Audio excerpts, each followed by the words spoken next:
বাংলাদেশি দেশ জুড়ে বিজেপির বাঙালি খেদাও সব দ্বিধাদ্বন্দ্ব মুছে ফেলার বিজেপি আইটি সেলের মাথা অমিত মালব্য জানিয়ে দিলেন। জানালেন যে ইনফ্যাক্ট বেঙ্গলি বা বাংলা ভাষা বলে কোনো ভাষাই নেই পৃথিবীতে।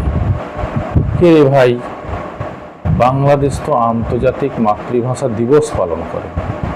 বাংলাদেশের মানুষ তো এই বাংলা ভাষার জন্য রক্ত দিয়েছে 1952 সালের 21শে ফেব্রুয়ারি। এমনকি 1952 সালের 21শে ফেব্রুয়ারিকে লক্ষ্য করে আন্তর্জাতিকভাবে 21শে ফেব্রুয়ারি আন্তর্জাতিক ছুটি দিবস পালন করা হয়। অনেক রাষ্ট্র আছে যে রাষ্ট্রগুলা বিশেষ করে বাংলা ভাষার জন্য শুধুমাত্র বাংলাদেশের মানুষ রক্ত দিয়েছে বাংলা ভাষা প্রতিষ্ঠা করার জন্য। সে ভাষাটাকে থেকে আপনি বললেন বাংলা ভাষা বলে কোনো ভাষাই নেই। কোথায় পেলেন আপনি ভাই?